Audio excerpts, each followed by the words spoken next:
Good morning दोस्तों। Narration chapter को हम आगे देखते हैं। जो इसके रूल हैं सिंपल से उनको तो हमने यहाँ तक तो कर ही लिया था। ओपिटेटिव जो सेंटेंसेस है यहाँ तक हमने पहले वाले पार्ट में कर लिया। उसके बाद है एक्सक्लामेटरी सेंटेंसेस क्या होते हैं। मे, जॉय, सो, सरप्राइज, सस्पिशियंस, हेट और अपोज का मतलब होता है वाह भाई, वंडर, ईटीसी जैसी मानसिक भावनाओं का बोध होता है तो वो हमारे कौन से होते हैं, एक्सक्लामेटरी सेंटेंसेस। उसके बाद क्या है नोट में, एक्सक्लामेटरी सेंटेंसेस के अंत में एक्सक्लामेटरी मार्क, ये वाला जो मार्क होता है ये इसका यूज़ होता है। For example he said to me, उसके बाद हमारा कोमा, इन्वर्टेड कोमा स्टार्ट, ये जो वर्ड है उसके बाद में हमने यूज़ किया क्या, एक्सक्लामेटरी जो ये मार्क है इसका यूज़ किया 5 और your hands are dirty, he said what a car. तो यहाँ पे क्या है, ये मानसिक भावना को ही तो शो कर रहा है ना, ही सेड व्हाट ए कार। तो उसकी भाई वो या तो कोई अच्छी गाड़ी खड़ी हुई या फिर ख़राब गाड़ी खड़ी हुई, अच्छी खड़ी है तभी बोल रहा है व्हाट ए कार। तो क्या मानसिक भावना का बोध होता है जो ऐसे वर्ड होते हैं और उनके साथ में हम ये एक्सक्लामेटरी जो मार्क है इसका यूज़ करते हैं। उसके बाद है how to change direct speech को इनडायरेक्ट स्पीच में कैसे चेंज करते हैं। कॉमन से रूल हैं देख लेते हैं। Use of particular conjunctions that if whether at the place of comma और ये जो हमारे इन्वर्टेड कोमा है यहाँ पे। इसके बाद सेकंड पॉइंट क्या है, change of pronoun I we you in reported speech. अच्छा, रिपोर्टेड स्पीच मैंने आपको बताई थी कि रिपोर्टिंग स्पीच बताई थी, दोनों में अलग अलग डिफरेंस है। तो उसमें क्या बोल रहा है, change of pronoun I we you in reported speech inverted commas के अंदर में से पहले आने वाले सेंटेंस के सब्जेक्ट तथा ऑब्जेक्ट के अनुसार बदलना है। ठीक है जी भाई, इन्वर्टेड कोमास से पहले जो भी आने वाला सेंटेंस होगा उसके सब्जेक्ट तथा ऑब्जेक्ट के अनुसार बदलना है। ठीक है, एक पॉइंट ये हो गया नोट। अगर इन्वर्टेड कोमा में आई वी यू का यूज़ होता है तो ये बदलते हैं, और अगर इन्वर्टेड कोमा में ही सी इट दे रवि, ये नाउन हो गया ना, अनिल, ईटीसी का यूज़ होता है तो ये यूं के यूं रहते हैं, ये बदलते नहीं हैं। रूल ऑफ चेंजिंग प्रोनाउंस, अब ये रूल है, इसको ये आप कोई वर्ड मत माने जो सन लिखा हुआ है, इसको आप सिंपल सा एक रूल मान लें। 1 नंबर पे ये, 2 नंबर पे ये, first person, second person, third person in simple language. अब देखो भाई, जो ये 1 है, 1 स्टैंड फॉर फर्स्ट पर्सन। अच्छा, ये जो first person, second person, third person, first stand for first person, second stand for second person और थर्ड जो है ये स्टैंड फॉर थर्ड पर्सन। अब फर्स्ट पर्सन में कौन कौन थे नॉमिनेटिव केस, मैंने आपको स्टार्टिंग टेंस वाले चैप्टर में बताया था कि जो भी नॉमिनेटिव केस होता है, एडजेक्टिव पॉजेसिव केस होता है, ऑब्जेक्टिव केस होता है, पॉजेसिव केस होता है, रिफ्लेक्सिव केस होता है, वो सब मैंने आपको बताया था स्टार्टिंग में, फिर भी बता देता हूँ यहाँ पे। भाई फर्स्ट पर्सन के लिए आई, एडजेक्टिव या पॉजेसिव केस कह लो माई, और ऑब्जेक्टिव केस में मी हो जाएगा, पॉजेसिव में प्रोनाउन में क्या हो जाएगा माइन, और रिफ्लेक्सिव प्रोनाउन क्या बन जाएगा इसका माई सेल्फ। वी का we, our, us, ours, ourselves. वैसे ही सेकंड पर्सन में क्या यू, इसका एडजेक्टिव पॉजेसिव केस क्या बनेगा your, objective case you, possessive pronoun yours, reflexive pronoun your self या योर सेल्फ्स। और थर्ड पर्सन के लिए मैंने आपको बताया था नॉमिनेटिव केस में मान लो ही सी इट दे है तो उनका ऑब्जेक्टिव केस क्या बनेगा him, her, it, them. Reflexive pronoun में himself, herself, itself, themself. Objective में हिम, हर, इट, देम। तो ये सारी चीज़ें मैंने आपको स्टार्टिंग में बताई थी, आप देख सकते हैं, बाकी मैंने फिर भी आपको वैसे बता दिया। इसके बाद ये क्या रूल बता रहा है, अगर रिपोर्टेड स्पीच, मैंने आपको बताया रिपोर्टेड स्पीच कौन सी थी, जो कॉमाज में थी, ठीक है, और रिपोर्टिंग स्पीच जो स्टार्टिंग में थी जिसमें कोमा, इन्वर्टेड कोमा कोई किसी का यूज़ नहीं हो रहा होता। अब यहाँ पे ये बोल रहा है रिपोर्टेड स्पीच में फर्स्ट पर्सन का यूज़ होता है, ओके, तो वह रिपोर्टिंग स्पीच में सब्जेक्ट के अनुसार बदलता है। अब मैंने आपको बताया था ये रिपोर्टिंग स्पीच थी, ये रिपोर्टेड स्पीच थी, उसमें क्या है रिपोर्टेड स्पीच में जो फर्स्ट पर्सन का यूज़ होता है, तो फर्स्ट पर्सन में मैंने आपको बताया आई वी, तो इनका अगर यूज़ होता है तो रिपोर्टिंग स्पीच में जो सब्जेक्ट है उसके अनुसार बदलता है। ये कैसे देखो, ही सेज टू मी, ये हमारी रिपोर्टिंग स्पीच है इतनी यहाँ तक। उसके बाद हमारी क्या रिपोर्टेड स्पीच स्टार्ट हो जाती है जो कोमाज में, आई एम ए टीचर। अब जो ये हमारी कोमाज में है, इन्वर्टेड कोमाज में, तो ये क्या है, डायरेक्ट स्पीच होगी ना। जहाँ बात को बदल दिया जाएगा तो वो तो इनडायरेक्ट हो जाएगी। अब यहाँ पे इसका सब्जेक्ट ये है, रूल के हिसाब से इसने बोला इसमें फर्स्ट पर्सन का यूज होता है। जो रिपोर्टेड स्पीच है, ये हमारी रिपोर्टेड स्पीच, ये रिपोर्टिंग स्पीच, इसमें फर्स्ट पर्सन का यूज़ होता है। तो रिपोर्टिंग स्पीच में सब्जेक्ट के अनुसार, इसका सब्जेक्ट क्या है, ही है, ये क्या है, हमारा प्रोनाउन है, के अनुसार बदलता है। जब ये अगर इसके हिसाब से बदलेगा तो यहाँ पे क्या आ जाएगा, ही आ जाएगा, क्या बनेगा, ही सेज की जगह क्या हो जाएगा, टेल्स मी। अब टू भी कैंसिल हो गया और सेज भी कैंसिल हो गया, दैट आ जाएगा। अब ये रूल आपको आगे आगे पता चलेगा दैट क्यों आया, कैसे आया। उसके बाद इसने जो इनडायरेक्ट स्पीच में इसको बनाया है, कैसे बनाया है देखो, ही। अब मैंने रूल में आपको पहले बताया ना कि जो ये जो सब्जेक्ट है इसका फर्स्ट पर्सन है, ये इसके हिसाब के अनुसार बदलेगा। तो ही, तो यहाँ पे क्या आ जाएगा, ही इज़ ए टीचर।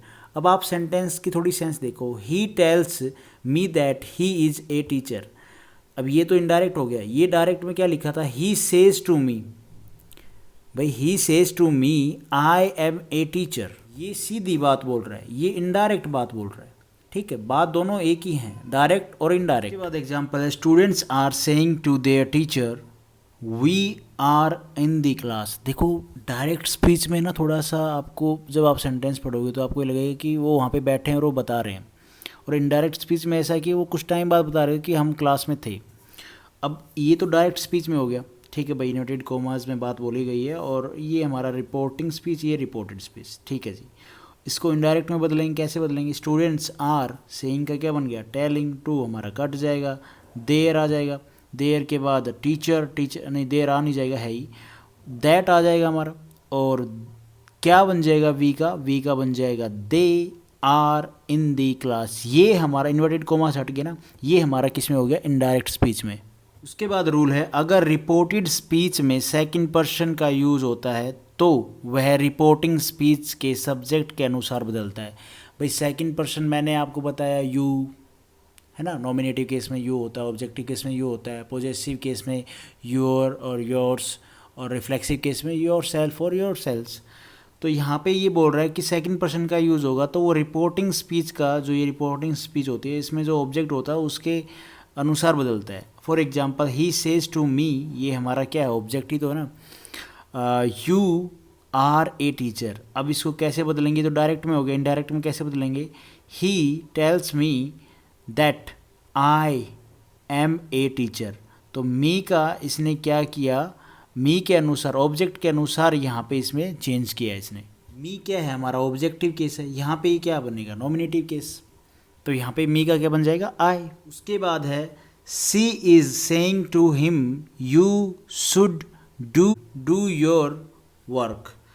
तो भैया अब इसको चेंज करो, सी इज सेइंग का क्या हो जाएगा, टेलिंग। यहाँ पे हिम यूज हुआ है ऑब्जेक्ट के तौर पे, तो हिम हमारा क्या होता है, थर्ड पर्सन होता है, ऑब्जेक्टिव केस है। इसको आप इसमें, ये हमारा क्या डायरेक्ट स्पीच में, इनडायरेक्ट स्पीच में चेंज करेंगे तो इसके हिसाब से चेंज होगा। तो हिम का क्या बन जाएगा नॉमिनेटिव केस में, ही, और दैट हमारा आया ही है, तो क्या बन जाएगा, he should do his work. उसके बाद रूल है, बहुत बार रिपोर्टेड स्पीच में सेकंड पर्सन यू का यूज़ होता है और रिपोर्टिंग स्पीच में ऑब्जेक्ट नहीं दिया होता। ऐसे में हम अपने पास से रिपोर्टिंग स्पीच के सब्जेक्ट को देखते हुए, रिपोर्टिंग स्पीच के सब्जेक्ट को देखते हुए ऑब्जेक्ट मान लेते हैं। फॉर एग्जांपल, एग्जांपल नहीं है, स्टेटमेंट ही है, नोट ही है। उसके बाद नोट है, अगर रिपोर्टिंग स्पीच में, reporting speech, reported speech, reporting speech का सब्जेक्ट ही, सी, दे हो तो ऑब्जेक्ट मी मान लिया जाएगा, ठीक है जी। और अगर रिपोर्टिंग स्पीच का सब्जेक्ट आई, वी हो तो ऑब्जेक्ट को हम क्या मान लेंगे, हिम मान लिया जाएगा। फॉर एग्जांपल यहाँ पे देखो, he says, inverted comma direct speech में है, you are a good person. अब यहाँ पे आप देखो रूल के हिसाब से, यहाँ पे ही क्या है भाई, इसने बोला रिपोर्टिंग स्पीच का सब्जेक्ट, ये हमारी रिपोर्टिंग स्पीच है, इसका सब्जेक्ट ही है, और अगर ऑब्जेक्ट ना दिया हो तो उसको हम मी मान लेंगे, ठीक है, लेट मी मान लिया, ये हमारा डायरेक्ट में है। अब इसको हम डायरेक्ट में चेंज करेंगे, कैसे करेंगे, ही सेज, ये सेम रहेगा, दैट, अब मी का क्या बन जाएगा, आई, एम ए गुड पर्सन। ये चीज़ आपने ध्यान देनी है, जब ऑब्जेक्ट नहीं है तो इसके हिसाब से ऑब्जेक्ट मान लिया जाएगा और उसके हिसाब से फिर यहाँ पे चेंज होगा। ठीक है, एक और example, I say you are a good person. अब यहाँ पे आप चेंज करो, यहाँ पे आई का मैंने आपको बताया ना भाई, अगर आई है रिपोर्टिंग स्पीच में सब्जेक्ट के तौर पे तो उसको उसका ऑब्जेक्ट मानने के लिए हम हिम मानेंगे। और हिम क्या होता है, थर्ड पर्सन, उसका नॉमिनेटिव केस में क्या बनेगा, ही। अब यहाँ पे देखो, I say you are a good person, अब इसको चेंज करो, आई है तो फिर हम हिम मान लेंगे। आई से हिम, लेट कर लिया ना हमने, हिम मान लिया, तो उसके हिसाब से अगर हम चेंज करेंगे तो हिम का क्या बनेगा, ही। ये हमारा हट जाएगा, he is a good person. ये इनडायरेक्ट स्पीच में, ये डायरेक्ट स्पीच में, ये डायरेक्ट स्पीच में हो गया, ये इनडायरेक्ट स्पीच में। ठीक है, उसके बाद अगर रिपोर्टिंग स्पीच, नहीं ये रिपोर्टिंग नहीं है, ये रिपोर्टेड स्पीच है, मैंने गलत लिख दिया था। अगर रिपोर्टेड स्पीच में थर्ड पर्सन का यूज हो, ओके, तो इनडायरेक्ट स्पीच में इनको सेम टू सेम ज्यों का तो लिख दिया जाता है। For example, she says to me you are my brother not his. He tells me that I am her brother not his. तो ये जो हमारा क्या है, जो थर्ड पर्सन है, इसको इसने सेम टू सेम ज्यों का त्यों लिखा है, कुछ बदला नहीं है। वैसे यहाँ पे सी करते तो भी ठीक ही होता, गलत थोड़ी ना होता है यार। मान लो एक एग्जांपल देता हूँ, ये डायरेक्ट स्पीच में होगा, he says to me you should teach me not हर।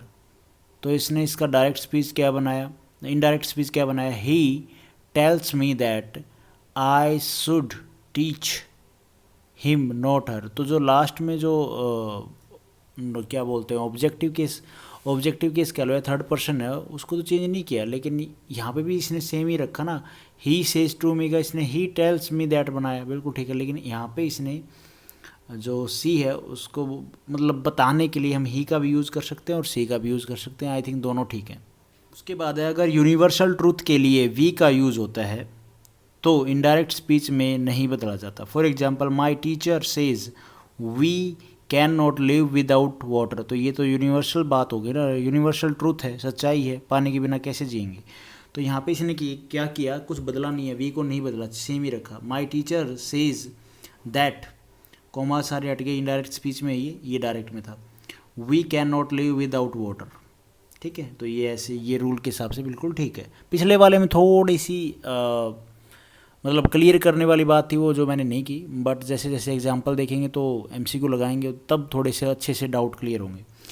उसके बाद है, यदि कोई मैगजीन, न्यूज़पेपर आदि अपने लिए we, our, us, ours, ourselves का यूज़ करता हो तो इनडायरेक्ट स्पीच में उन्हें इट, इट्स, इटसेल्फ में बदल दिया जाता है। For example, the Times of India says we always provide you the best news. तो यहाँ पे इनडायरेक्ट स्पीच में क्या बनेगा, ये डायरेक्ट स्पीच हो गई और ये इनडायरेक्ट स्पीच हो गई। The Times of India says that it, ये किस में चेंज हो गया, इट में। जब वी और आवर, अस ये सब यूज़ होगा तो इट और इट सेल्फ इनमें चेंज होगा। तो it always provides us the best news.